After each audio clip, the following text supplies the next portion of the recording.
Olá pessoal, tudo bem com vocês? A Globo teve a brilhante ideia de colocar o senador petista Rogério Carvalho para debater ao vivo com o deputado Sóstenes Cavalcante, e o que se viu foi um verdadeiro massacre por parte do líder da oposição na Câmara.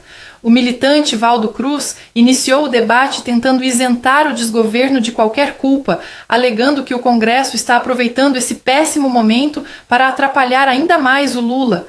A palavra começou com o senador petista, que enrolou e começou a soltar uma série de mentiras. Disse que a economia está robusta, que o PIB está crescendo, o desemprego caindo, a renda do trabalhador aumentando, e ainda veio com aquele velho discurso de que herdaram dívidas do governo anterior. Quando a palavra passou ao deputado Sóstenes, começou o verdadeiro amasso. Entre falar sobre a taxa de juros, preço dos produtos no mercado e anistia concedida a bandidos no passado, o líder da oposição passou por cima do senador. Reparem na cara do petista quando Sóstenes começa a falar e logo depois na Andréia Sadi desesperada, tentando interromper para salvar o Petralha. A gente tem visto neste ano, daqui a pouco acaba o primeiro semestre, é um Congresso Nacional, Câmara e Senado, focado mais em pautas de interesses específicos, né? Na Câmara, a questão do anistia, questão no Senado de você aprovar projetos ali, por exemplo, que derrubam veto do governo relacionado a jabutis, ali na questão das eólicas, né? E a gente não observa esse Congresso, né, aproveitando de um momento muito ruim do governo na sua base, não tratando dos interesses da população. Até agora, as grandes propostas aprovadas pelo Congresso são todas de interesse dos deputados e senadores. É o orçamento da União para você poder dividir a questão das emendas, mas até agora eu não vejo o Congresso produzindo matérias importantes para a população brasileira. Está tendo uma desconexão do atual Congresso em relação aos interesses da população? Olha, eu acho que não. Eu acho que o Congresso ele está sendo pautado, tem que ser pautado também pelos parlamentares, assim como é pautado pelo governo. Tem várias medidas provisórias que estão em discussão e que devem encerrar até o recesso, devem ser votadas, que são as medidas provisórias relacionadas à isenção do imposto de renda, a medida provisória do crédito consignado, a medida provisória do Fundo Social que abre a possibilidade de investimento no programa Minha Casa Minha Vida e em outros programas. Tem várias matérias que estão em discussão e que devem ser votadas até o recesso ou o início do próximo semestre. E tem outras matérias que virão e que devem ser debatidas. É óbvio que o Congresso também tem as suas pautas prioritárias, como, por exemplo, o Estatuto da Reforma, o Estatuto Eleitoral, ou seja, do processo eleitoral, que estabelece o modo de funcionamento do processo eleitoral, tem a PEC do fim da reeleição, tem alguns temas que são de interesse do Congresso e que representa também uma parte de setores da sociedade que se interessam por esses temas. Então, eu acho que a gente precisa, e aí eu concordo com você, que a gente precisa trazer o interesse público para a política, para dentro do Congresso, e que as pequenas oligarquias, os interesses corporativos, eles diminuam o tamanho do espaço que ocupam na agenda do Parlamento e a gente possa ocupar a agenda do Parlamento com agendas de interesse público de toda a sociedade brasileira. Acho que o debate mais extremado dificulta esse trabalho, como a questão da anistia, essa coisa mais de posições conjunturais. Isso não é bom para o país, nem para a sociedade brasileira, nem para a democracia. E quero só dizer o seguinte, o Brasil está com a economia bastante robusta. Nós estamos com crescimento médio, vamos ter um crescimento médio de mais de 3%, redução do desemprego, aumento da renda do trabalhador, agora redução da inflação, ou seja, a gente tem vários indicadores que definem o fundamento da nossa economia como sólido. O Brasil é um país gigante, veja que nós conseguimos pagar 141 bilhões de precatórios acumulados dos governos anteriores e mesmo assim em 2024 nós praticamente chegamos a um déficit zero e em 2025 vamos ter superávit nas contas públicas e estaremos respeitando completamente o arcabouço fiscal. Valdo, já respondo, mas quero só lembrar que a economia está com a taxa de juros mais elevadas que nós já vivemos. A inflação ainda não está sob controle, diferente do meu colega acabou de afirmar, respeito muito o Rogério, mas a economia não vai bem, o mercado sabe disso e quem vai no supermercado, você dona de casa, você que é chefe de família, que vai no supermercado fazer compras, você sabe que nem picanha, nem café, nem ovo e daqui a pouco nem um pãozinho francês. Mas respondendo pontualmente, Valdo, eu entendo que o Congresso tem suas pautas. Por mais que o colega também discorde que a anistia não é uma pauta para a esquerda, que não tem interesse nela, só interessou quando foi para anistia para os presos políticos da esquerda, os terroristas, assassinos, todos sabemos do histórico de pessoas da esquerda que precisaram da anistia e lá foi importante, agora para nós é uma questão de justiça.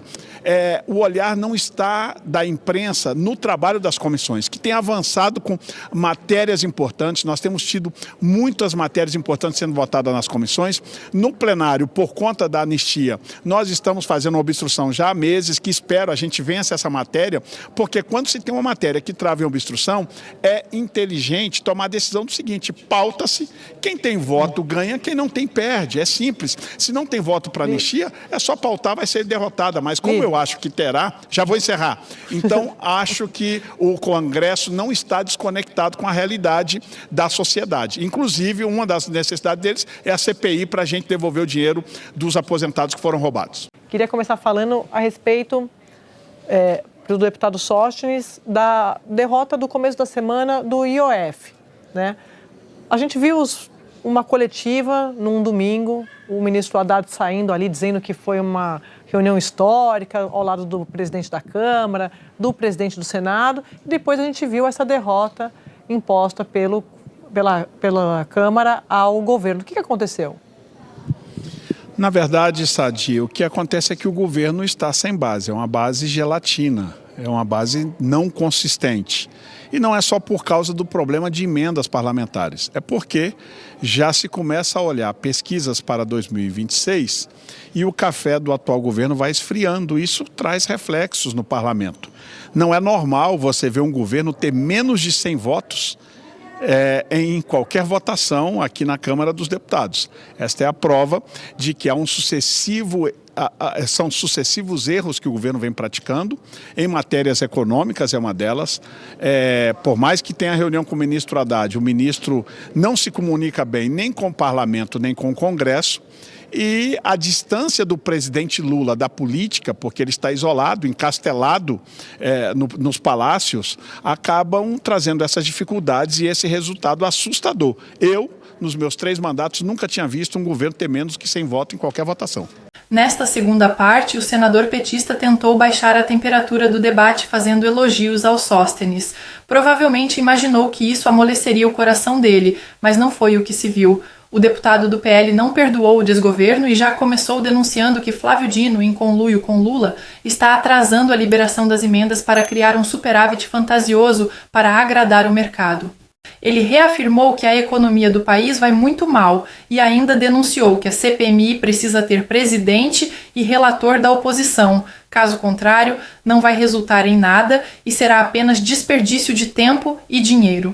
Vou começar com o senhor, líder, para falar sobre o senhor estava na reunião agora há pouco, na residência oficial, uma reunião com a participação do presidente do Senado, Davi Alcolumbre, também os ministros estavam lá, os líderes. E aí eu queria ouvir do senhor, a gente falava agora há pouco de emendas parlamentares, queria ouvir também o que os senhores ouviram dos ministros, porque a gente sabe que os deputados ouviram algumas promessas de acelerar o pagamento das emendas, essa é uma reclamação de todo mundo, inclusive dos governistas. Queria saber se isso foi tratado, como que o governo está tratando essa questão e o que mais que foi tratado nessa reunião. Antes, Elisa, eu queria cumprimentar o deputado Sóstenes, que apesar de sermos oposição aqui, nós somos amigos e temos muito respeito um pelo outro, o que deve ser numa democracia, e o convívio o convívio correto no parlamento. Hoje nós discutimos que todas as emendas elas serão executadas. Temos, como você mencionou, uma dificuldade que o governo vai buscar agilizar e encontrar um jeito de fazer um esforço ainda maior para superar essas dificuldades impostas pelas regras que devem ser cumpridas para o pagamento das emendas, mas eu acredito que até o mês de agosto a gente deve pagar as emendas individuais impositivas, que a gente deve pagar aquilo que está atrasado, né? Até final de agosto a gente deve concluir essa etapa e entrar na etapa da execução das emendas de bancada e depois iniciar o processo das emendas de comissão. Eu acredito que tudo vai se normalizar com maior velocidade do que nos anos anteriores, em função do atraso na aprovação do orçamento. E esse foi o assunto principal da reunião de hoje? Teve outra coisa? Não, o assunto é todas as pautas que a gente precisa aprovar e todos que estavam lá estavam comprometidos com a aprovação de um conjunto de pautas e de agendas que é importante para o país, né? Como, por exemplo, essa questão da isenção do imposto de renda. Hoje nós aprovamos o crédito consignado para os CLTistas, o do Fundo Social que vence dia 3, ou seja, questões que são relevantes e temas que são importantes para garantir o controle fiscal, para garantir que os programas sociais funcionem, que novos programas sejam lançados e atenda demandas da população de uma maneira geral. Líder Sóstenes, queria saber do senhor também, se o senhor quiser comentar sobre emendas e sobre a CPI mista, porque ontem foi criada, só que quem está com a presidência, apesar de ser um nome do Centrão, é um nome governista. Queria saber a estratégia dos senhores também. Bom, primeiro devolver a gentileza do meu colega senador Rogério, que a gente no parlamento, a gente acaba convivendo como colegas de trabalho. E você pensar diferente não quer dizer que você precisa ser inimigo das pessoas. A democracia é assim. Penso quase tudo diferente do Rogério, mas a gente tem uma amizade e um carinho e saiba que é recíproco. Respondendo pontualmente, primeiro dizer que a questão de emendas é um problema do governo. Acho que o governo tem problemas de operacionalizar emendas e gostei da matéria, parabenizar a Globo News pela matéria de vocês, desse comparativo do ano passado para esse, mas gostaria de sugerir que vocês peguem também, porque foi sancionado tarde o orçamento deste ano, mas em um dos 4 anos do presidente Bolsonaro também foi sancionado em abril, e eu acho que é um bom comparativo para ver o que aconteceu no ano que foi em abril, já que a desculpa do governo é porque foi muito tarde. Compara com o que foi abril, o ano que foi o orçamento votado em abril também no governo Bolsonaro, com agora, e vê as execuções. É clara uma dificuldade enorme do atual governo de executar as emendas, e este é um reflexo que acaba não sendo só para nós, porque nós que somos oposição temos somente as emendas impositivas, as outras são discricionárias do governo, que dá para atender a base dele.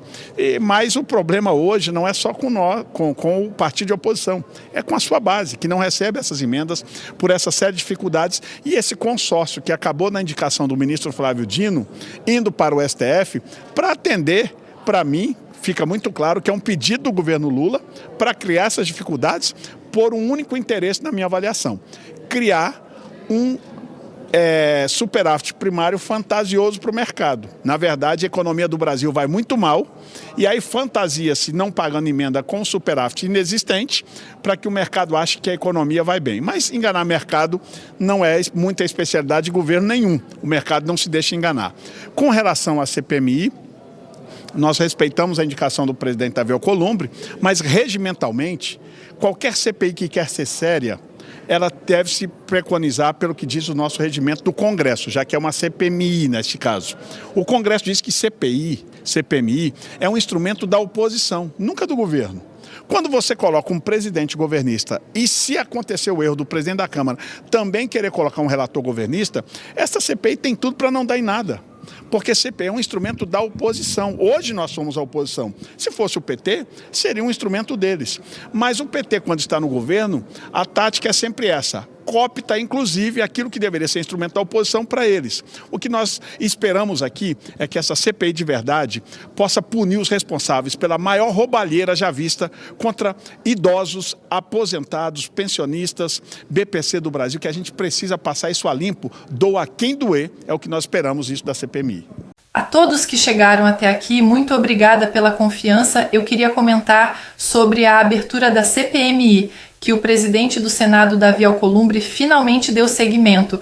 O problema todo é que agora vem a parte mais decisiva, que é a definição dos cargos. Entre eles, os mais importantes são os de relatoria e presidência. Para a presidência, estão querendo colocar o senador Omar Aziz, que é da base do desgoverno. Já para a relatoria, como a comissão é mista e precisam indicar um deputado, estão cogitando a Tabata Amaral. Se isso for confirmado, será um verdadeiro desastre para os aposentados. Essa CPMI já nasce morta, com grandes chances de acabar em pizza para o desgoverno.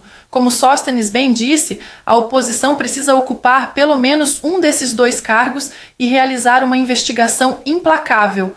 Reparem só nesta imagem dos parlamentares que apresentaram emendas da CONTAG e os partidos aos quais eles pertencem. Se essa CPMI for bem feita, muitos canhotos corruptos irão cair.